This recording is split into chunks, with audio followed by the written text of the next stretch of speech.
Peter could almost see, but there was one problem. He wasn't cross-eyed. What? Can you say that again? Yeah, he wasn't cross-eyed. Usually don't you not want to be cross-eyed? I mean, isn't that the thing that your teachers and your parents would threaten, that you get stuck if you're too cross-eyed? Yeah, not great.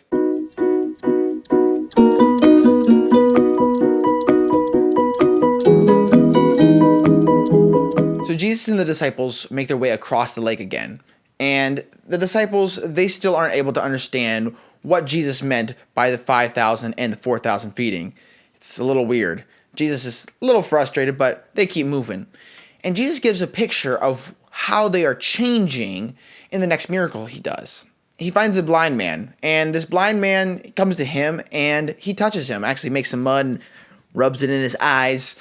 And when the blind man opens up his eyes, he isn't able to see completely. In fact, he sees men walking around looking like trees. That's a little weird. That's not how vision's supposed to work. If you start seeing that, you should go to a doctor. Jesus then does some more healing and then completely heals them. What is that supposed to mean? So Jesus takes the disciples to a different place called Caesarea Philippi. And while he's there, he asks the disciples a question. What are people saying about me? Who do they say that I am? And they give him a list. Some think you're John the Baptist. Some people think that you are Elijah. Some people think you're another prophet that's risen from the dead. Then Jesus looks at them and says, who do you say that I am? And Peter steps up and he says, you are the Christ of God. Jesus congratulates him and says, yeah, you're right. The Father showed this to you. Your name really is Peter, and on this rock I will build my church, and the gates of hell will not stand against it. Really good stuff. Peter understands. Woohoo! Yay! After this, Jesus tells them that he's got to be handed over, beaten, and then killed, and then after that, rise again in 3 days. Peter looks at him and yells at him and says, Lord, that could never happen to you. That's stupid. Then Jesus looks at Peter and the disciples and says to Peter, get behind me, Satan. Oof. You do not have in mind the things of God, but the things of man. Pretty rough. I mean, Peter just went from good job to you're Satan. That's a rough drop. Jesus looks around and then says, if anyone is going to follow me, he must deny himself and pick up his cross. What is going on here? Peter is able to see part of what God is doing. He can see the part that he wants. Jesus is the Christ. He's really excited for that part, but he can't see everything.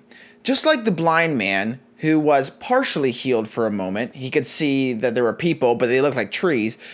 Peter can see part of who Christ is, but not all of him. Why? Because he can't see the cross. He can't see that God is going to use suffering and defeat to bring glory and victory. He's not, in other words, cross-eyed. He can't see the cross. Get it? We too must see how God is working in our plans. But that doesn't always mean glory and crazy stuff and fun stuff.